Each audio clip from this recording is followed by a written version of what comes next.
One of the biggest hurdles to moving abroad is figuring out how to make income. In the States, we are used to having one job and earning one paycheck. So naturally, when you decide to make the move abroad, most women jump to the same idea, finding a remote job. So instead of putting all of your focus into finding that one thing you can do to make income, I would suggest building an income system. This way, you're not left relying on a single paycheck to carry your entire life abroad. Now, before I dive into what an income system is, first things first, hey girl, hey. My name is Ariana, and I've been living abroad since 2021. I help women find their path to earn and thrive abroad. This income system has three tiers, and it's designed to help you build a financial foundation so that you can move abroad and stay abroad. I'll break down what each part of the system is, as well as give you some tips to ensure that you can build this income system successfully. So be sure to stick around to the end. Now, the first part of this income system is creating a cash current, which essentially is just cash flow. But I appreciate alliteration, so cash current. With this tier, it's all about supplemental cash flow. This could be cash that you are using to work towards a specific income goal. So maybe you're still getting ready to make the move abroad, but you want to have a certain amount saved up. Doing opportunities within this tier can help you to work towards that savings goal faster. It can also be used after you've made the move abroad to help offset any inconsistencies when it comes to your income. So, for example, if you are starting up a business during the first phase of building your business, you could use the supplemental cash flow in order to keep you afloat while you're getting things off the ground. It can also be helpful if you do client work or temporary project work, contract work. Sometimes it just ebbs and flows. You'll have high months, you'll have low months. And so this is something that you could always turn to just get some money in the door if you need it. So opportunities within this tier usually only require generalized skills. So you don't typically need specialized certifications or degrees, qualifications, things like that. The great thing about opportunities in this tier is that they're typically very flexible. So you have say over how many hours you're working and when you're working those hours. But keep in mind that it can also require a higher time commitment depending on how much money you want to make from said opportunities. And this is because your pay rate is likely hourly. So it's tied directly to how many hours you can put in, is what you'll get out of it. So this is also why it's on tier one, because it's directly tied to how much time you can put into it.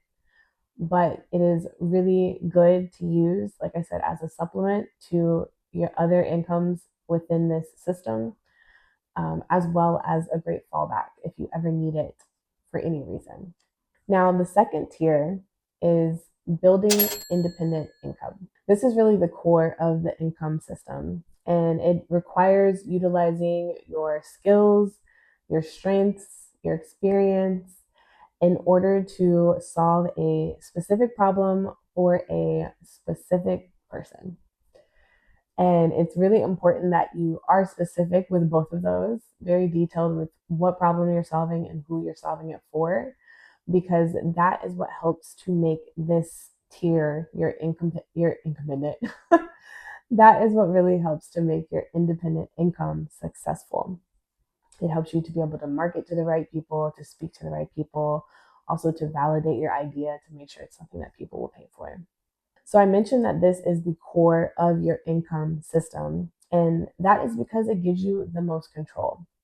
You have control over what you do, you have control over who you work with, you have control over when you work, and most importantly, you have control over how much you earn.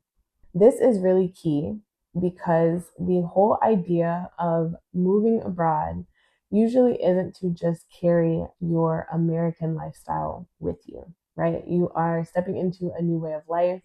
And ideally, if you come from a situation where you're working 40 plus hours a week, always tired, and never really feeling like you have enough financially, we want to do something different than that when we make the move abroad. So, when setting your prices for your work, it's important to know how much you need to earn in order to achieve the lifestyle that you desire to live abroad.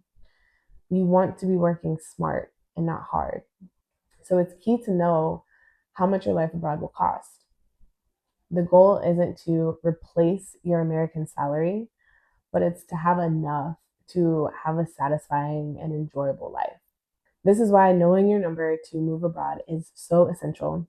And I actually have a guide to walk you through the steps of figuring out what that number is for the specific destination you plan to move to, or destinations with an S. Either or, one or multiple places. The guide that I have linked down in the description below can help you with figuring out a solid estimate for how much you need in order to achieve the lifestyle you desire. And once you have that number, you can work backwards to figure out what makes sense for you to price yourself with your offerings within this tier. So those were tiers 1 and tiers 2. Tiers 3 shifts us forward in time a little bit, and it's all about coming up with a plan for future funds. I think when thinking about making the move abroad, we can be so focused on the present day, and sometimes we forget about preparing for the future. But like I said, the whole point of this income system is to help you to move abroad and stay abroad. So thinking about the future is something we have to incorporate as well.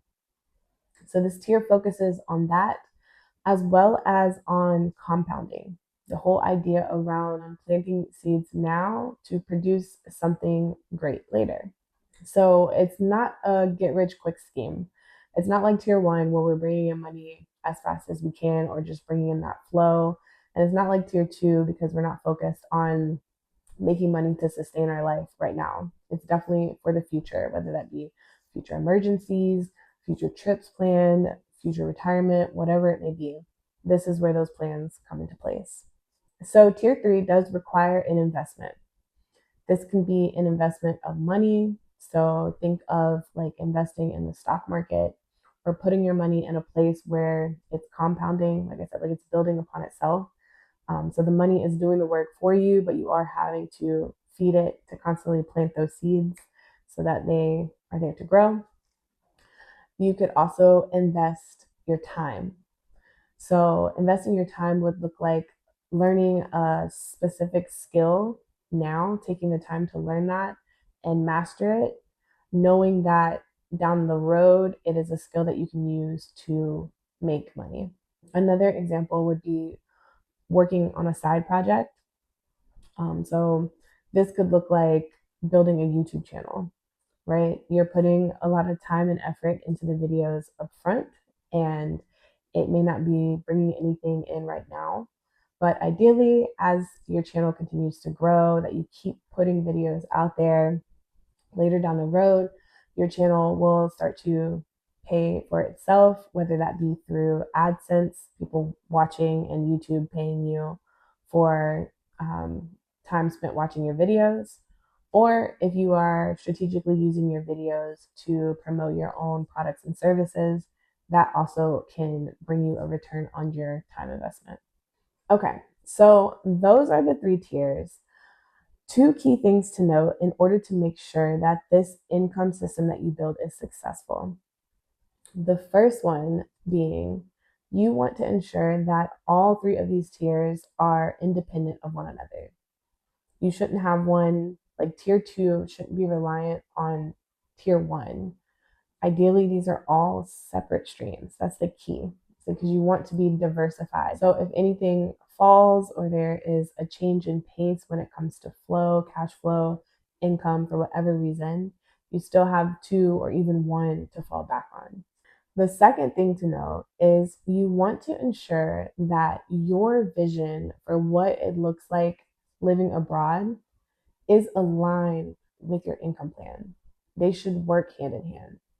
So, what do I mean by this? Let's say, for example, you see yourself living abroad in Costa Rica, and your income goal or your number that you have decided to live there comfortably in the way that you desire requires you to work 30 to 40 hours a week. But when you sit back and you close your eyes and you think about what your day to day looks like living in Costa Rica, you envision yourself waking up and doing yoga in the morning, um, walking to the beach, taking surfing lessons, hanging out with friends, learning Spanish. You can see where the disconnect comes in, right? Not to say that that vision is bad at all. That sounds like a lovely way to live your life.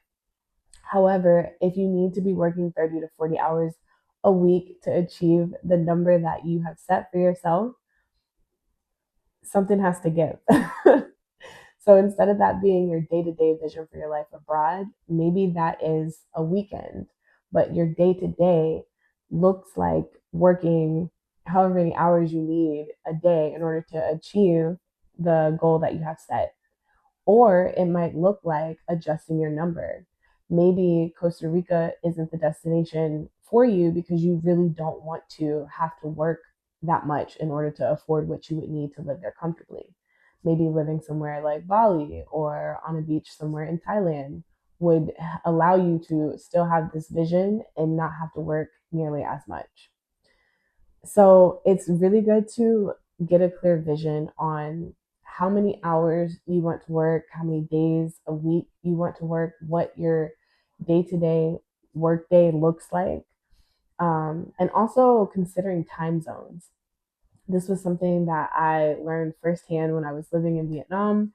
I realized with starting a business in Asia, but having a clientele based in the US, made things a little bit more difficult than I desired because I was 12 hours ahead, and being able to schedule calls and really connect with people was difficult, as well as being able to market myself in real time and not having to rely solely on scheduling tools, right, was another challenge for me. So that's something to consider, especially if you're, looking at Asia or other places in other parts of the world in very distinct time zones that are different from your target audience. Okay, so just to recap the income system, the first tier is creating a cash current or cash flow.